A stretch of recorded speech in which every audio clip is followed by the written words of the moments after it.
I want you today to imagine with me, not from distance, but as it was you. Imagine walking down your street one quiet morning. You see the sun, you hear the birds, and then you turn to the corner and find children laying still on the ground. 8, maybe 10 of them. They look like they were just playing. Only one is still breathing. You move closer, you want to help, but you realize they are gone. And the silence around them screams louder than any sounds you have ever heard.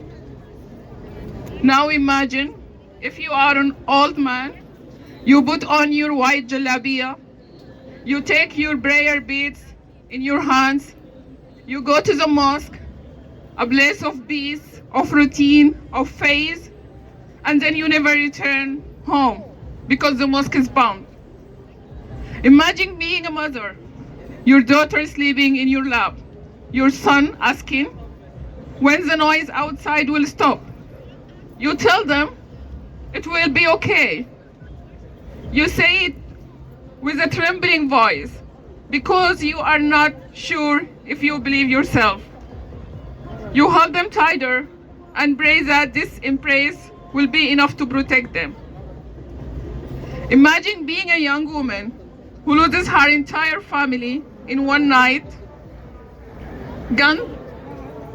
You step out for just a few minutes to fetch water, and when you come back, your home is gone. Your family buried under the dust. Your city burning in front of your eyes.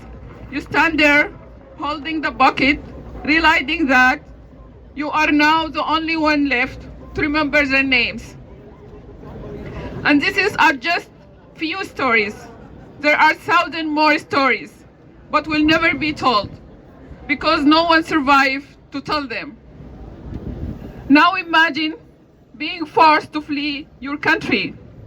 You leave your home, you work, your dreams, you arrive in a new land where you thought safety would mean peace. But instead, you find yourself waiting again. Waiting inside an asylum center for 2 years and 4 months, counting the days. Hearing other people's life moves forward while yours stands still. You check your phone every day for a message that never comes. From your father, who was detained in Sudan. It has been 2 years, 2 years of silence, 2 years of fear, 2 years of not knowing if he's still alive or if he's in another name in a list of disappeared. And that woman is me. My name is Fatima Al-Abdin. I'm a refugee from Sudan. I'm also executive director of the Sudanese Refugee Organization here in the Netherlands. I'm a pharmacist, an entrepreneur, and a daughter, and a survivor. I stand here today not just for myself, but for every Sudanese woman, man, and child whose voice has been buried under the rubble of war. What is happening in Al-Fashir is not just a war, it's a genocide. People are being hunted because of who they are, where they come from, the color of their skin, or the tribe they belong to. They are being arrested slowly, deliberately, and brutally, while the world scrolls past in silence. The same horror is now spreading to Kordofan, and soon to more cities. It is not a local conflict anymore. It's a war on existence. And while we, the Sudanese diaspora, try to rebuild our life in safety, we are still prisoners of the same story. We live free, but our hearts are detained. We sleep in peace, but our minds never rest. I stand here today to say we cannot look away anymore. We must speak, we must act, we must remember. We call on the world to stop.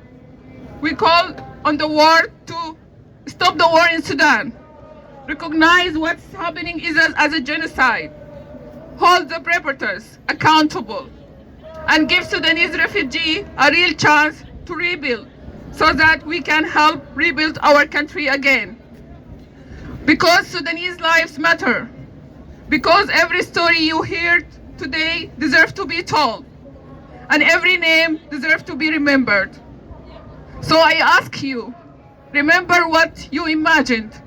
Because for us, it's not imagination. It's our reality. It's our everyday.